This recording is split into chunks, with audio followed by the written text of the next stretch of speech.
Hi everyone, कैसे हो आप लोग। मानसून चल रहा है। क्या आप भी यही सोच रहे हैं कि आकाश में स्थित बादल जब बारिश की बूंद गिर के धरती पे गिरती है, यानी कि हमारे सर पे गिरती है, तो हमें चोट क्यों नहीं लगती है। आज के इस वीडियो में हम इसी के पीछे के विज्ञान को समझने का प्रयास करेंगे। तो अगर तो आप हमारे चैनल पे नए हैं तो इस वीडियो को लाइक जरूर करें और हमारे चैनल को सब्सक्राइब करें। दोस्तों, जितनी ऊंचाई से बारिश की बूंदें हमारे सर पे गिरती है, वो धरती की सतह से लगभग 8 से 10 किलोमीटर की दूरी पर होता है। अगर इतनी ही ऊंचाई से एक छोटा सा पत्थर हमारे सर पे गिरती है, तो वह पत्थर पिस्टल से निकली हुई गोली की रफ्तार से हमारे सर से टकराएगी, जिससे हमें काफ़ी क्षति पहुंच सकती है। लेकिन बारिश के बूंदों के साथ ऐसा क्या होता है कि उतनी ऊंचाई से हमारे सर पे गिरती तो है, लेकिन हमें कोई चोट का एहसास भी नहीं होता। तो चलिए इसके पीछे के विज्ञान को समझने का प्रयास करते हैं। इसकी विज्ञान को समझने से पहले हमें Newton second law of motion के बारे में जानना पड़ेगा। न्यूटन सेकेंड लॉ ये कहता है कि अगर किसी बॉडी पे फोर्स लग रहा है तो उस बॉडी में एक्सेलरेशन आएगा। अभी एक्सेलरेशन होती क्या है? एक्सेलरेशन यानी त्वरण किसी वस्तु की वेलोसिटी को बढ़ाती है। एक्सेलरेशन किसी मूविंग बॉडी के वेलोसिटी को बढ़ाती है, यानी कि जब किसी ऑब्जेक्ट पे फोर्स एक्ट करेगा, उतना ही देर तक उसी ऑब्जेक्ट पे एक्सेलरेशन एक्ट करेगा और उस ऑब्जेक्ट की जो वेलोसिटी है वो लगातार बढ़ती रहेगी। जैसा कि आसमान से गिरती हुई बारिश के बूंदों के साथ होता है। जब बारिश की बूंदें आसमान से धरती पर गिरती है तो धरती के द्वारा उस बारिश के बूंद पर ग्रेविटेशनल फोर्स या गुरुत्वाकर्षण बल लगता है। जब पानी की बूंदें आकाश से धरती पर गिरती है तो उनको धरती पे गिरने में काफ़ी टाइम लगता है। इसकी वजह से गुरुत्वाकर्षण त्वरण उन पर ज़्यादा देर तक एक्ट करता है, जिसकी वजह से होना तो ये चाहिए कि उन पानी के बूंदों की वेलोसिटी लगातार बढ़ती रहनी चाहिए, लेकिन फिर भी उन पानी के बूंदों की वेलोसिटी नहीं बढ़ती है। कि जितना देर तक किसी ऑब्जेक्ट पे फोर्स लगता है, एक्सेलरेशन उसकी वेलोसिटी को उतना ही बढ़ाती जाती है।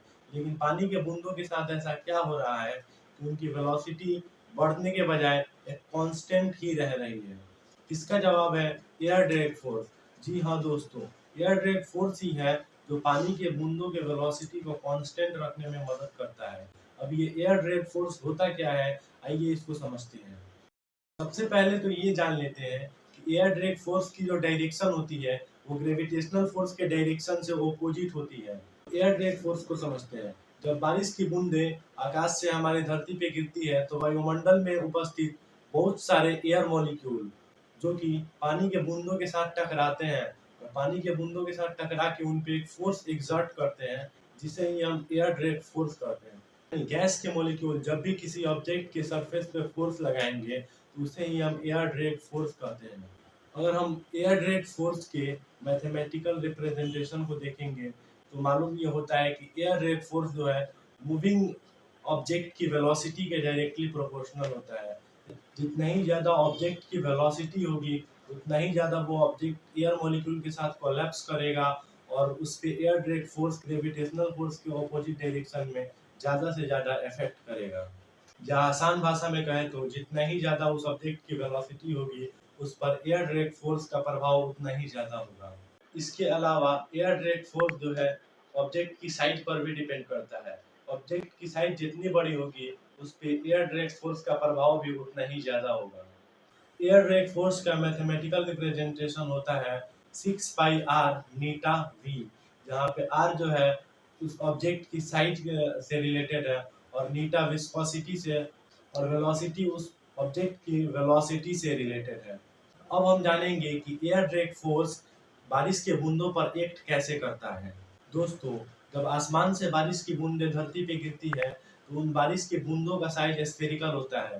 बारिश के बूंदों का साइज स्फेरिकल क्यों होता है इसको मैंने पिछले वीडियो में बताया हुआ है, आप जाके वहाँ पे देख सकते हैं। तो जैसे जैसे ये बारिश की बूंदें आकाश से धरती पे गिरती हैं तो अर्थ के द्वारा लगने वाला बारिश की बूंदों पर ग्रेविटेशनल फोर्स बारिश की बूंदों की वेलोसिटी को बढ़ाते जाता है, जिसकी वजह से वेलोसिटी के बढ़ने के कारण इन पे एयर ड्रैग फोर्स भी बढ़ने लगता है, क्योंकि जितना ही ज़्यादा इनकी वेलोसिटी होगी इन पे एयर ड्रैग फोर्स अपना प्रभाव उतना ही ज़्यादा डालेगा। और जैसा कि हम जानते हैं कि air drag force gravitational force के ऑपोजिट डायरेक्शन में लगता है और जैसे जैसे इस बारिश के बूंद की वेलोसिटी बढ़ेगी इन पे एयर ड्रैग फोर्स बढ़ेगा, एक समय ऐसा आएगा कि जब ग्रेविटेशनल फोर्स का अमाउंट और एयर ड्रैग फोर्स का अमाउंट दोनों इक्वल हो जाएंगे, दोनों एक दूसरे को कैंसिल आउट कर देंगे, यानी कि बारिश के बूंदों पर लगने वाला नेट फोर्स 0 हो जाएगा, जिसकी वजह से बारिश के बूंदों पर कोई एक्सेलरेशन एक्ट नहीं करेगा और बारिश के बूंदों की वेलोसिटी बढ़ना बंद हो जाएगी और बारिश की बूंदें कांस्टेंट स्पीड के साथ धरती की ओर गिरने लगेंगी, यानी हमारे सर पे गिरेंगी और इससे हमें कोई नुकसान नहीं होगा। आशा करता हूँ दोस्तों आपने इस वीडियो से कुछ नया जरूर सीखा होगा। तो सब्सक्राइब करें हमारे चैनल को और इस वीडियो को लाइक करना ना भूलें। थैंक यू दोस्तों, जय हिंद।